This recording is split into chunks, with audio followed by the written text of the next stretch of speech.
എന്താ ഒറ്റ ദിവസം കൊണ്ട് സോഷ്യൽ മീഡിയ കൊണ്ട് കത്തി. ഇന്നലെ ഫുള്ള് കൂലിൻ്റെ വിളയാട്ടമായിരുന്നു. രക്ഷയില്ല. എൻ്റെ പൊന്നുകളെ എന്നെ ടീച്ചറത് എൻ്റെ ലക്കി ബ്രോ മേക്കിംഗ് ആണല്ലോ, അടിപൊളി തന്നെ. മറ്റേ ചെറിയൊരു സ്നിപ്പറ്റാണെങ്കിലും 1 മാസം ഇതുവരെ കാണാത്ത ഒരു കളർ ഗ്രേഡിങ് കാര്യങ്ങളൊക്കെ ആയിട്ടാണ് ഉള്ള അവർ വന്നിരിക്കണം. ഒരു രക്ഷയില്ല. ഈ ജാതി മാസ് നമ്മളിപ്പോൾ എങ്ങനെ പറയാം, പണ്ടത്തെ രജനി പടങ്ങൾ കാണുന്ന ഒരു വൈബാണ്. അത് പുതുമയുടെ നിറക്കൂട്ടിൽ ചാലിച്ചിട്ടൊക്കെയാണ് ലോക്കി ഒരുക്കിയിരിക്കുന്നത്. ഓരോ ഫ്രെയിമും ഒന്നിനൊന്നിനെ വെച്ചാണ്. ഈ ടീസറെ ഇത്രയൊക്കെയാണെങ്കിൽ പടം എന്തായിരിക്കും ജസ്റ്റ് ഒന്ന് ഊഹിച്ചാലേ അറിയാം. ഇത് വേറെ ലെവലിലേക്ക് എത്തുന്ന സാധനമാണ്. ഒരു രക്ഷയില്ല. മെയിനായിട്ട് അനിയുടെ BGM പൊളി സാധനമാണ്. മറ്റേ ബീസ്റ്റിൽ ചെറിയൊരു റെഫറൻസ് ഉണ്ടെങ്കിലും അത് പുള്ളിക്കാരൻ്റെ ക്രിയേഷനാണ്. അപ്പോൾ ആ ഒരു സിമിലാരിറ്റി തോന്നുന്നുണ്ടെങ്കിലും അത്യാവശ്യം സെറ്റായിട്ട് തന്നെ വന്നിട്ടുണ്ട്. പിന്നെ ആക്ഷൻ അൻപറിവ്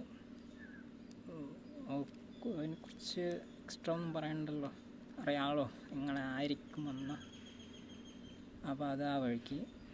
പിന്നെ ലോക്കി ഇതൊക്കെ എന്ത് ആ ഒരു ആറ്റിറ്റ്യൂഡാണ് പുള്ളിക്കാരൻ്റെ. പിന്നെ ഓഫ് കോഴ്സ് നമ്മുടെ കാണാൻ ഒരു രക്ഷയില്ല. ഇയാൾ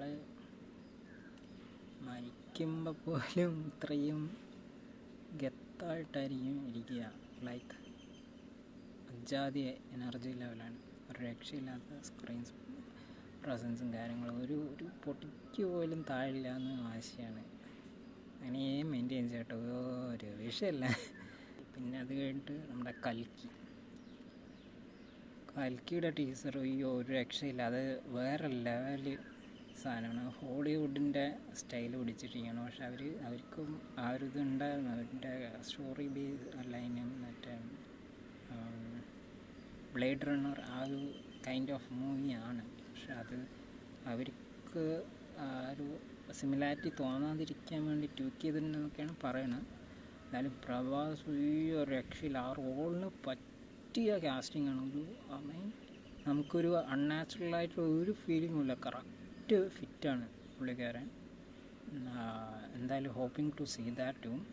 പിന്നെ വന്നിട്ട് നമ്മുടെ ഡെഡ്പൂൾ വേഴ്സസ് വോൾവറിൻ. അയ്യോ ജാതി സാധനം. എത്ര കാലം മനുഷ്യ കണ്ടിട്ട് ആ ഒരു എക്സൈറ്റ്മെൻറ്റിലാണ് ഇരിക്കുന്നത്. എന്തായാലും അതും പൊളി സാധനം. Really waiting. Malayali from India അതിൻ്റെ ഒരു പ്രൊമോ വർക്കും കൂടി ഉണ്ടായിരുന്നു. ലൈക്ക് പ്രൊമോഷണൽ സോങ് കുഴപ്പമില്ല, അത്യാവശ്യം പോയിട്ടുണ്ട്. നിവിൻ ഫുള്ള് റീൽസോളികളുടെ കയ്യിലാണ് ഇപ്പോൾ. പക്ഷേ ക്വാളിറ്റി റീൽസ് ഇടയ്ക്ക് വരാറുണ്ട്. അപ്പോൾ അതും വലിയ സീനൊന്നുമില്ല. നല്ല പ്രൊമോഷണൽ സ്ട്രാറ്റജിയാണ്. സോ അതും ആ വഴിക്ക് പോകുന്നുണ്ട്. അപ്പോൾ ഈ മെയ് മാസം അതിനൊരു തീരുമാനമായി. 1-ാം തീയതി തന്നെ ഒരു അടാറ സാധനം ആയിരിക്കുമെന്ന് പ്രതീക്ഷിക്കുന്നു. പിന്നെ അതാണ് ഗുരുവായൂർ അമ്പലനടയിൽ ട്രെയിലർ കിണ്ണം കാഴ്ച സാധനമാണ്. നല്ല വർക്ക് ചെയ്ത ആ ഒരു ക്വാളിറ്റി സാധനമാണ്. അതും നല്ലൊരു പടമായി തീരട്ടെ എന്ന് ആശംസിച്ചുകൊണ്ട് നിർത്തുന്നു.